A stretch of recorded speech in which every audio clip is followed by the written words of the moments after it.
The restaurant shimmered with soft candlelight, tables whispering with the hum of conversations.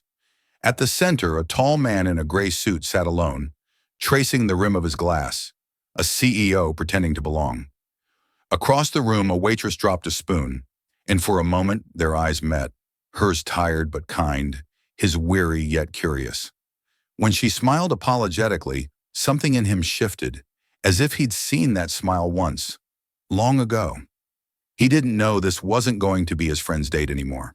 It was going to be his story. Daniel Hayes was 38 years old, though he felt decades older. As CEO of Hayes Construction, he commanded boardrooms with ease, negotiated million-dollar contracts without flinching, and managed a company of 300 employees with mechanical precision. Yet every night, when he returned to his empty house, too large, too quiet, he felt like a fraud. His life had become a series of obligations. Wake Emma, make breakfast, drop her at school, attend meetings, pick her up, order dinner, repeat. 3 years since Sarah died, and he still hadn't figured out how to live again. Mark had been his college roommate, his best man, his only real friend who still tried. "You need to get out," Mark had said over coffee that Tuesday morning. "I have a blind date tonight, but I can't make it. Go in my place." Daniel had laughed. "That's insane. She won't know the difference. Just show up, have dinner, make small talk, consider it, practice." Somehow Daniel found himself agreeing. Perhaps it was the exhaustion, or maybe the small, desperate hope that pretending to be someone else might help him remember who he used to be. The restaurant was elegant. Exposed brick walls, Edison bulbs casting amber shadows, a pianist playing something melancholic in the corner. Daniel sat at the reserved table, checking his watch every few minutes. 30 minutes passed. An hour. The woman never came. He should have left, but something kept him there. Maybe it was pride or stubbornness, or the fact that going home meant facing another evening of microwave dinners and forced conversations with a 7-year-old who asked too many questions he couldn't answer. Then he noticed her. The waitress moved through the dining room with practiced efficiency, balancing plates with the grace of someone who'd done this 1,000 times. Her uniform was slightly wrinkled, her dark hair pinned back with what looked like a pencil, and there was something in the way she carried herself, careful, deliberate, as if she were holding more than just trays. She dropped a spoon near his table, and when she bent to retrieve it, their eyes met. Hers were brown, flecked with gold in the candlelight, and unutterably tired. Yet when she smiled, a small, apologetic curve of her lips, something cracked open inside Daniel's chest. "I'm so sorry," she said, her voice soft. "It's fine," he replied, surprised at how much he meant it. She glanced at his untouched meal, the empty chair across from him. "Bad date?" He smiled then, really smiled, for the first time in months. "Something like that." She nodded, understanding in her expression, and moved on to the next table. But Daniel couldn't stop watching her.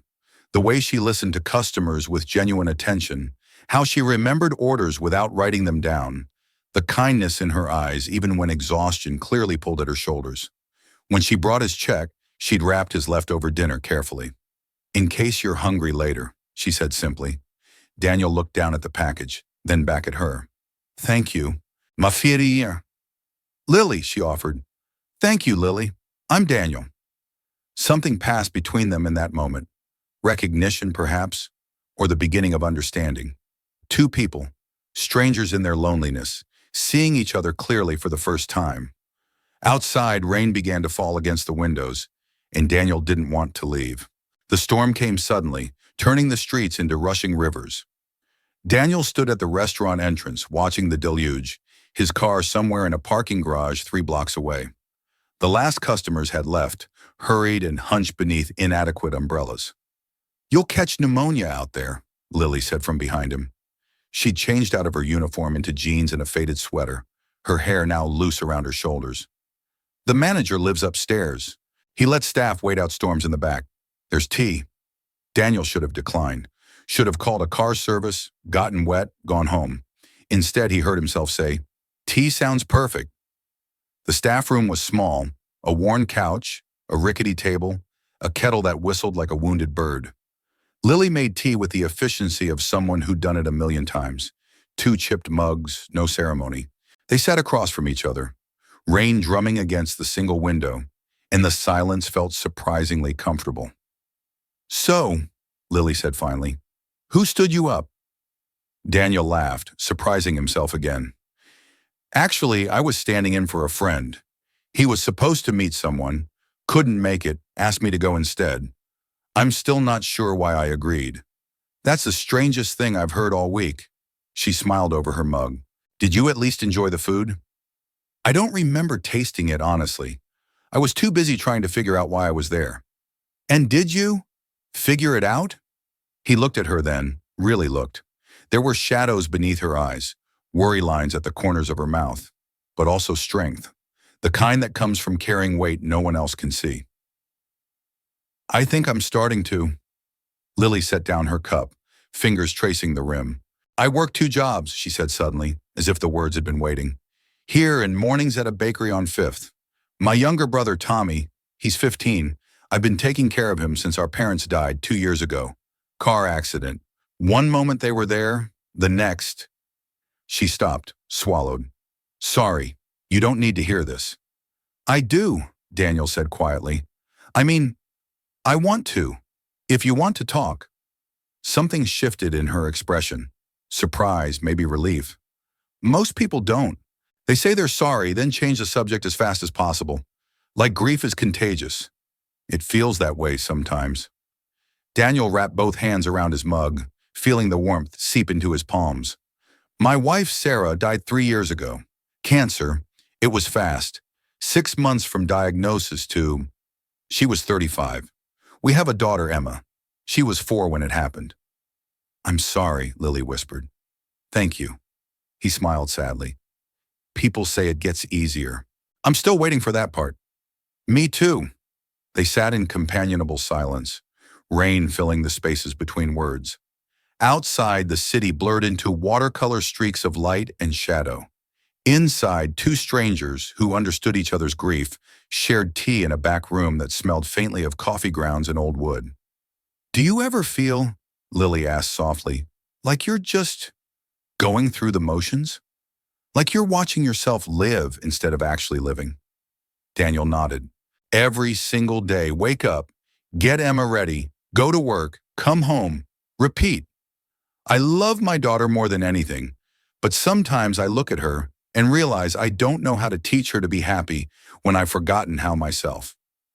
Tommy asks about our parents constantly, what they'd think about his grades, whether Dad would be proud he made the basketball team. I keep lying, saying yes, of course they would be. But the truth is, I'm terrified I'm doing everything wrong. "You're not," Daniel said firmly. "The fact that you're worried about it means you're doing it right." Lily smiled then, genuine and warm, and Daniel felt something in his chest loosen, a knot he hadn't known was there, slowly beginning to unravel. "You know what's funny?" she said. "I almost quit this job last week. The hours are brutal, the pay barely covers rent, and most customers treat us like furniture. But tonight, serving you, it reminded me why I started. To take care of Tommy, yes, but also because sometimes in this job, you meet people who actually see you, who say thank you and mean it. You're good at it," Daniel offered. "The way you remember orders, how you know when someone needs space or conversation. That's a gift." She laughed, a sound like wind chimes. "My gift is remembering that table 4 wants extra napkins and table 7 hates onions. Not exactly changing the world." "Maybe not the world, but you changed my night." The rain began to soften, tapering into a gentle patter. Lily glanced at her phone. "Storm's passing. You should probably head out before it starts again." Daniel stood reluctantly, suddenly not wanting this strange, honest conversation to end. At the door, he turned back. "Lily, that dinner you wrapped for me, my daughter would probably love it. If you ever want to say hello, Emma and I are usually at Riverside Park on Saturday mornings. 9 o'clock by the duck pond." Lily's smile was small but real. "Maybe I will."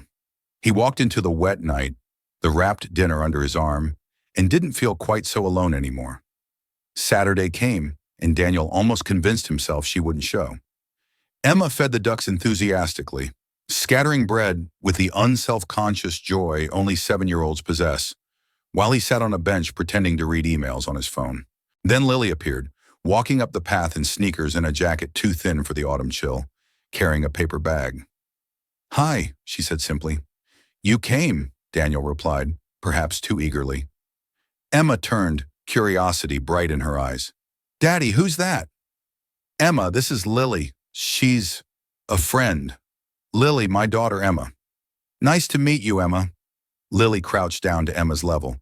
"I brought cookies. I hope that's okay. I work at a bakery and we had extras."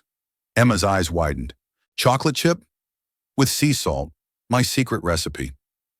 Within minutes, Emma was chattering away about school, her favorite books, how ducks can sleep standing up, and whether Lily had ever seen a purple duck because Emma was certain they existed somewhere. Lily listened with genuine interest, laughed at Emma's jokes, and Daniel watched, something warm and terrifying growing in his chest. The Saturdays continued. Then Wednesday coffee after Emma's school, when Daniel realized the restaurant was near his office.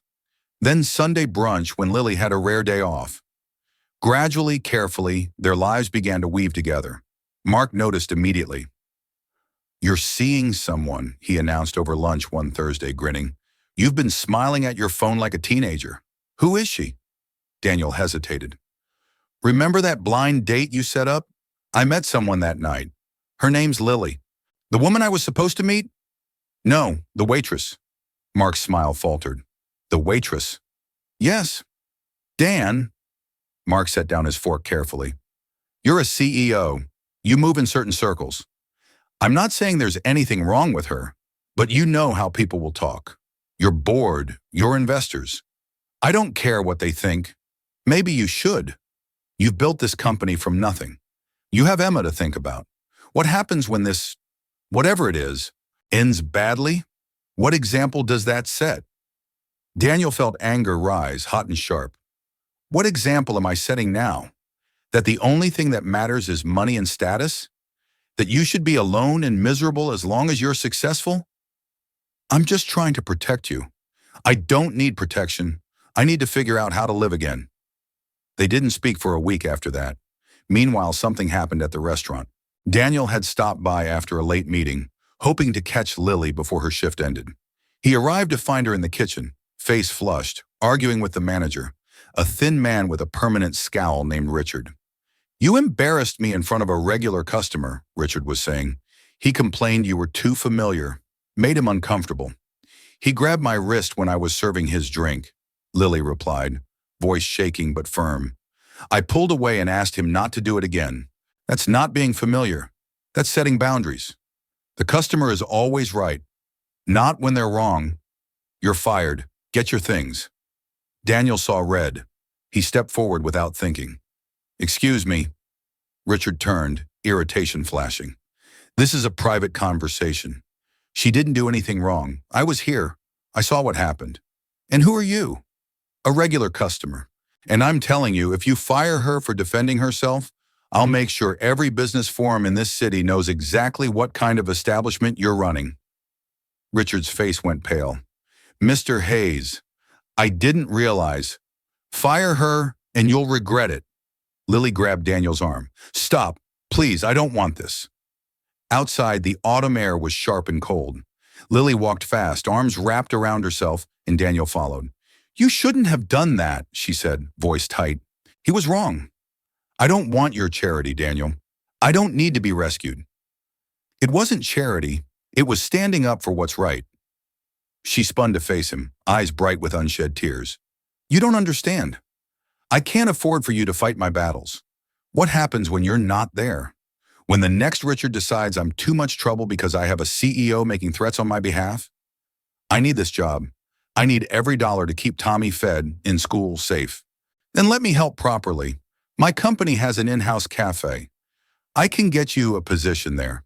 Better hours, better pay, actual benefits. Pity employment? No, because you're good at what you do, because Emma asks about you constantly, and because—" He stopped, the words catching in his throat. "Because I care what happens to you." Lily stared at him, rain beginning to fall again, gentle and cold. "Why?" Why, what? Why do you care? You barely know me. Daniel stepped closer, close enough to see the gold flecks in her eyes, the way raindrops caught in her hair like tiny diamonds. Because when I'm with you, I remember what it feels like to be alive. Because you make Emma laugh in a way she hasn't since her mother died. Because you're kind and strong and real, and I haven't felt anything real in 3 years. I have nothing to offer you, Lily whispered. No money, no connections, no fancy degree. I'm just someone trying not to drown. Then start here, he said softly. With me, with Emma. Let us help you float for a while. She broke then, tears mixing with rain, and he pulled her close, letting her cry against his chest while the city moved around them, indifferent and cold. Above, the restaurant sign flickered, the same light that had first connected them, and Daniel thought about beginnings, how they often looked nothing like you'd imagined. Okay, Lily finally whispered. Okay. They walked to his car together, sharing the inadequate shelter of his jacket, and Daniel realized he'd crossed a line tonight. There was no going back to lonely dinners and empty conversations. Whatever came next, they'd face it together. The cafe position wasn't pity, it was practical. The in-house cafe at Hayes Construction served employees throughout the day, needed experienced staff, and offered benefits Lily had never dreamed of. Health insurance, paid time off, even a small 401k match. She started on a Monday, nervous and determined, and within a week everyone knew her name. Emma was delighted. "You're here!" she'd exclaim every afternoon when Daniel brought her by the office, running to the cafe counter where Lily would have a cookie waiting. Slowly, carefully, Lily began to rebuild. She found an apartment closer to Tommy's school. Nothing fancy but clean and safe. She enrolled in an online business course, thinking maybe someday she could manage a cafe of her own. She started sleeping more than 5 hours a night. The permanent tension in her shoulders began to ease. "You look different," Tommy said one evening, studying her across their small dinner table. "Different how?" "Happy. You look happy." Lily smiled. "Maybe I am." The real shift came on a Wednesday afternoon. Emma had a school project about dream homes, and Daniel was hopeless at crafts.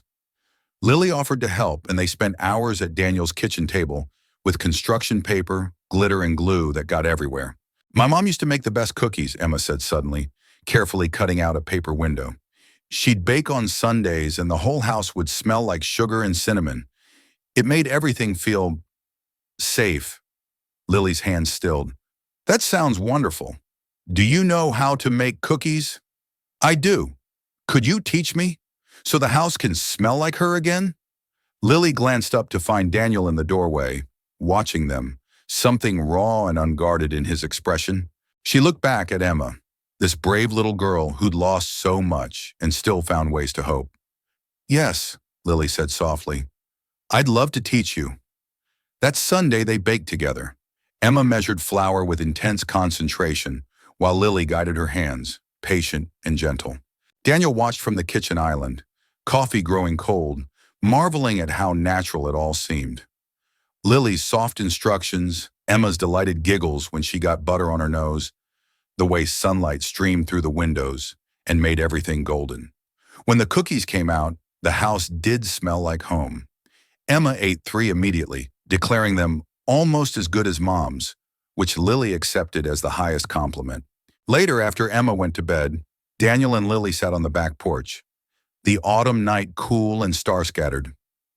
"Thank you," Daniel said, "for today, for being so patient with her.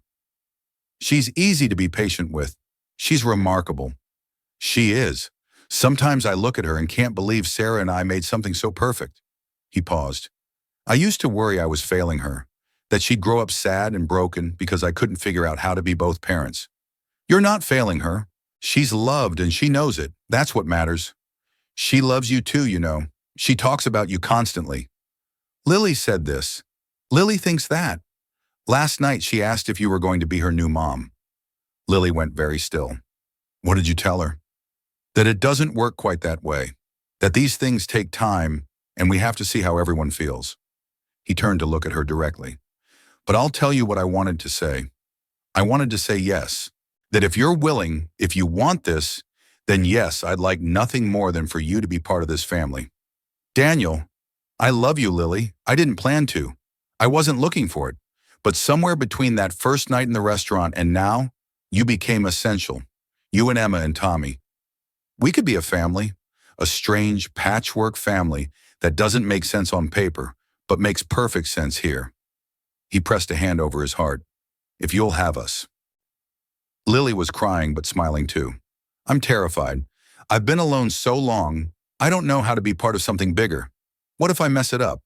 What if I'm not enough? You're more than enough. You've always been enough. She leaned into him then, and he wrapped his arms around her, and they sat there under the stars. Two broken people finding wholeness in each other. Inside, Emma had crept to the top of the stairs, watching through the banister. She smiled satisfied and returned to bed, already dreaming of Sundays filled with cookies and laughter and the family she'd been wishing for. The next morning, Emma presented Lily with a drawing, 3 stick figures holding hands under a roof, carefully labeled "Us" in bright purple crayon.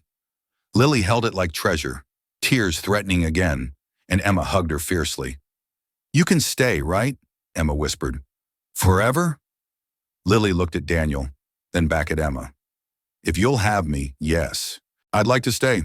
Spring came slowly that year, winter reluctant to release its grip. But inside Daniel's house, their house now, Lily was learning to think, warmth bloomed steadily. She'd moved in gradually, one box at a time, Tommy taking the guest room with a teenager's casual excitement. Her clothes hung beside Daniel's in the closet. Her books filled empty shelves. Her coffee mug had a designated spot beside his in the cabinet. It was the small things that made it real. Daniel's hand finding hers while watching movies. Emma crawling into her lap to read before bed. Tommy asking her opinion on college applications as if her answer mattered. These tiny moments of belonging, of being chosen, of choosing in return. One Saturday morning, Lily woke early, sunlight streaming through curtains that needed replacing, and made her way downstairs. She found Emma's drawing from months ago stuck to the refrigerator with a magnet, the 3 stick figures still holding hands. She traced it with one finger, smiling at the memory when she heard footsteps behind her. You're up early, Daniel said, wrapping his arms around her waist, chin resting on her shoulder. Couldn't sleep. Too happy, I think. He kissed her temple. There's no such thing as too happy. I keep waiting for something to go wrong. For you to realize this is too complicated, too messy, that I'm too much work. You're not work. You're home. He turned her to face him, hands gentle on her shoulders.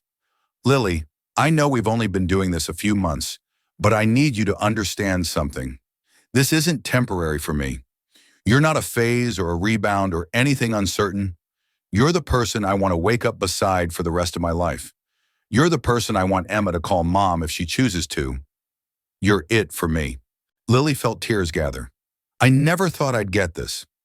After mom and dad died, after years of just surviving, I stopped believing in happy endings. I thought those were for other people, people who hadn't used up all their luck. Maybe this isn't an ending. Maybe it's a beginning. Maybe it's both. Later that morning, the kitchen filled with the sounds of family. Emma mixing pancake batter with the focused determination of a surgeon, getting flour on every surface. Tommy stealing chocolate chips from the bag, pretending innocence when caught. Daniel brewing coffee, humming off key to the radio. Lily moving between them all, orchestrating chaos into something beautiful. Lily, Emma said, pausing mid-stir, can I ask you something? Always. Would it be okay if I called you mom sometimes? Not to replace my first mom, but like, I could have 2. One in heaven and one here? Lily's breath caught. She knelt beside Emma, taking her small, flour-dusted hands. Emma, that would be the greatest honor of my life. Emma threw her arms around Lily's neck, and Daniel watched from the doorway, coffee forgotten, wondering how he'd gotten so lucky. To love once was a gift. To love again felt like grace. That afternoon, they took a family photo, all 4 of them, slightly disheveled and very happy, and hung it in the hallway. Every time Lily passed it, she marveled at the faces smiling back. Daniel's arm around her shoulders, Emma holding her hand, Tommy grinning beside them, all of them connected by choice and love, and the courage to try again. The world outside was busy and cold, full of deadlines and obligations and 1,000 small sorrows. But inside, in this house built from broken pieces and brave hearts, there was warmth, there was laughter, there was home. Lily had learned that family wasn't where you were born. It was the place you were brave enough to love again. The place that made room for you, that saw your scars and said stay anyway, that chose you every morning and meant it. She'd been so afraid of not being enough, but standing in her kitchen, surrounded by her people, she finally understood. She'd always been enough. She just needed to believe it. Welcome home, she thought and smiled.